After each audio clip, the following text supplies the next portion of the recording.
Honorable Member Shri Arvind Savanji. Arvind Savanji. Honorable Chairman, sir, thank you very much for one of the finest bills introduced by the Honorable Minister. इस bill का तो शुरू में स्वागत करता हूं और ऐसे 5-6 बिल आ जाए हैं तो हर बार उठकर बात करने की आवश्यकता नहीं पड़ेगी। लेकिन एक बात जरूर कहूंगा, क्योंकि इस फील्ड में, थोड़ा सा ट्राइबल फील्ड में एक सोशल वर्कर करके मैं काम करता रहा हूं 25-30 सालों से, और मैं जब जाता हूं वहां उनके साथ में दिवाली मनाता हूं, उनके साथ में एजुकेशन में फील्ड में थोड़ा बहुत मदद करता हूं उनकी, तो मुझे एक ध्यान में आया कि आज ये वंचित जो है हमारे देश में, कास्ट के आदिवासी है, ये वंचित किस बात के है? परम पूज्य डॉक्टर बाबा साहेब अम्बेडकर जी ने कहा था, शिक्षा के क्षेत्र में, सामाजिक क्षेत्र में और आर्थिक क्षेत्र में विकास होना चाहिए। आज हमने एक दरवाजा खोला उनके लिए, चलो भाई एक रास्ता बता देते, इस मार्ग पर चलो, लेकिन क्या उसके जो परिणाम आप अपेक्षित करते, चुनाव छोड़कर, हमारे सामने सिर्फ चुनाव रहता है, चुनाव छोड़कर बाकी जो परिणाम हम अपेक्षित करते, जो हमारे संविधान के हमारे प्रमुख डॉक्टर बाबा साहेब अम्बेडकर जी ने कहा था, तो वो क्या हम उसको हम पा सकते हैं कि नहीं, उसका ध्यान देने की आवश्यकता है। आज आपने अभी हिमाचल में वो गिरी नदी के बाजू में रहने वाले हाथी कम्युनिटी को इसमें लिया है, इस शेड्यूल ट्राइब में लिया। मैं जब भी अभी हाल ही में मेलघाट, हमारी एक सदस्य है वहां की, वहां पीने का पानी, जो पानी वहां के लोगों ने आंदोलन किया, कोई लड़का बीमार गिरा, बच्चे बीमार गिरे, तो हमारे प्रतिनिधि, जनप्रतिनिधि गए, तो वहां के लोगों ने बोला ये पानी पी के बताओ, तो बोले पानी नहीं पिएगी भाई। तो समझ जाओ कि जो चीजें उनको आवश्यक है वो भी नहीं, पीने का पानी नहीं दे पाए हम लोग आज इतने सालों में भी। तो मेरा कहना कि भाषण पे राशन नहीं मिलेगा, भाषण तो करेंगे हम, लेकिन राशन कैसे मिलेगा उसकी व्यवस्था होनी चाहिए, और वो व्यवस्था करनी है। तो हमने क्या देखा कि ये सारे जो आदिवासी है, मोखाड़ा है हमारे पास, तहसील है मोखाड़ा, ठाणे डिस्ट्रिक्ट में, वहां मैं ज्यादा जाता हूँ। मैं जब वहाँ कुपोषित बालक जब मरे तो अखबार में खबर आई, तो हम गए, मैं नंदुरबार में गया था, धुलिया, अभी नंदुरबार डिस्ट्रिक्ट हुआ, वहां एक वैली है दरी, उस वैली में कुछ आदिवासी रहते हैं जहां सूरज की किरणें 24 घंटे में एक बार भी नहीं आती। अब उनको उनका पुनर्वास भी करने की आवश्यकता है। अगर हमारी जो कुछ हम उनके लिए कर रहे, वो अगर सुविधा वहां तक नहीं पहुंचे, गंगा का पानी वहां तक पहुंचना चाहिए ना, तो पानी नहीं पहुंचा तो करेगा क्या? तो सुविधा ही नहीं पहुंचे तो ये कागज पे रहेगा, सुविधा पहुंचनी चाहिए।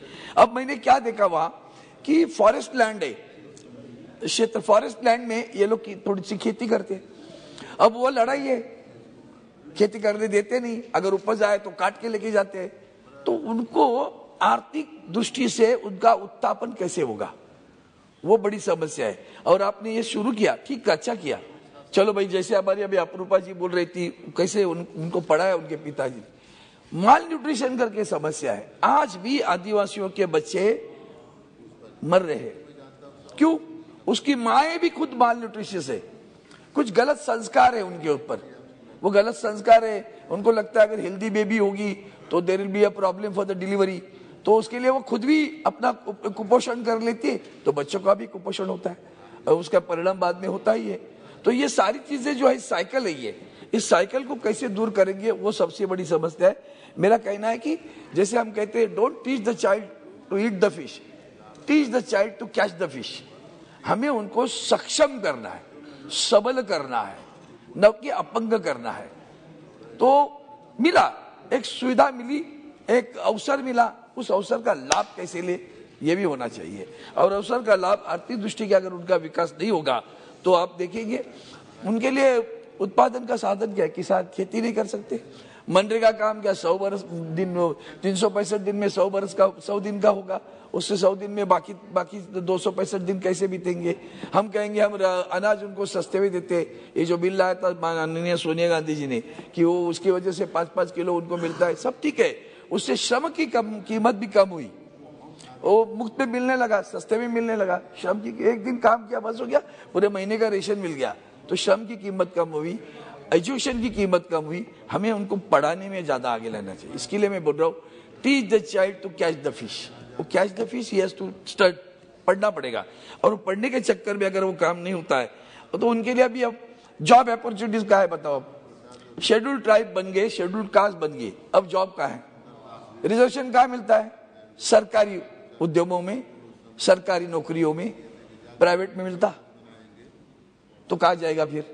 और हम सारी कंपनियां बेच रहे, पब्लिक सेक्टर बेच रहे, जहां उनको एक अवसर है, एक जॉब मिलने का, वो भी निकल गया, तो क्या फिर राजनीति करेंगे? वो भी तो आपको सोचना पड़ेगा कि इनको हम कहते हैं स्टैंड अप स्टार्टअप। आप मुंबई शहर जैसे जाओ, मैं बैंकों में दिशा कमेटी का चेयर, मैं पूछता रहता हूं, अरे भैया कितने लोगों को दिया? कुछ नहीं। एक कहीं के उदाहरण बता देते हैं, पाटन बटन ठीक है, जहां मिला, बाकी किधर है? तो वंचित है। तो क्या भाई स्टार्टअप स्टैंड अप उसमें उनको खड़े कर सकते कि नहीं? ये सारी चीजों को देखना पड़ेगा। मुझे लगता है बिल का तो स्वागत करता हूं, लेकिन आपके अभी और भी बिल है, जैसे कर्नाटक में, तो वहां आपने क्या किया? सिनोनिम, एक सिनोनिम किया कि कुरुबकुरा, एक बेटा उसकी जाति का नाम लिखा है,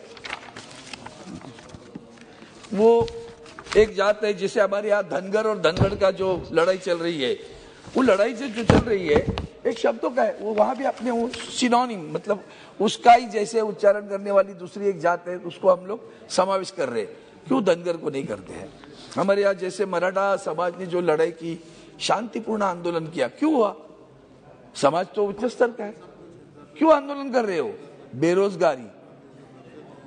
बेरोजगारी ये समस्या है। अगर इनको रोजगार नहीं मिला तो हम इसके साथ में रोजगारों की अवसर उनके लिए कैसे उपलब्ध कर सकते हैं, वो भी देखना है। अगर बेरोजगारी रही, पूछो बैंकों को आप क्या करते हो, क्या क्या दिया इनको, तो आपको पता चलेगा कुछ नहीं दिया। और इसलिए मैं अपेक्षा करता हूं कि इस बिल में, जैसे आपने ये बिल लाए हैं, बाकी भी है, फिर दोबारा नहीं खड़ा रहूंगा हर बिल के लिए। एक बात करूंगा, Betta Kuruba as a synonym of Kuduk Kuruba, ये अगले बिल वाला है, लेकिन एक ऐसे याद दिलाता हूं, Betta Kuruba as a synonym of Kuduk Kuruba, then Dhangar is a synonym of Dhangarh. क्यों नहीं हो रहा है? कर सकते हैं ना हम लोग, तो ये काम होना चाहिए। मैं आपको धन्यवाद देता हूं। और एग्रीकल्चर लैंड की आप सोचो, क्या उनको थोड़ी सी जमीन हम दे सकते हैं क्या? फॉरेस्ट डिपार्टमेंट की, चलो भाई 5 एकड़ 2 एकड़ 3 एकड़ जो भी, भाई ये करो, ये किसानी करो, इधर खेती करो, उसके उत्पादन से उनका जीना होगा। तो ये सारी चीजों को अगर आप करोगी, तो इस बिल को लाने में राजनीतिक नहीं, सामाजिक उत्थापन की बात है ये। और दूसरा एक आखिरी एक सुझाव देता हूं सर, आखिरी सुझाव, हर राज्य को, राज्य के प्रमुखों की एक मीटिंग ले लो, राज्य को कहो कि तुम्हारी एक कमेटी बनाओ, एक बार बता दो कितनी जातियां हैं। अखड़े जरूरत नहीं है, हो सकता है किसी शेड्यूल ट्राइब में बहुत कम संख्या होगी, किसी में ज्यादा होगी, तो कम संख्या वालों को क्यों वंचित रखेंगे हम? उसको भी लेना है तो एक ही बार ले लो, एक बार कभी, ये तो खत्म करो। फिर छत्तीसगढ़ है, अभी कर्नाटक है, तमिलनाडु है, उत्तर प्रदेश है, एक एक राज्य के करते बैठे, तो एक ही साथ सभी राज्यों को एक बार पूछ लो, ताकि इस समस्या का निराकरण मूल से हो जाए, पूर्णता हो जाए। ऐसे में शुभ कामना करता हूं और आपके बिल को समर्थन करता हूं। धन्यवाद। जय हिंद सब। Thank you. Honourable member Shrimati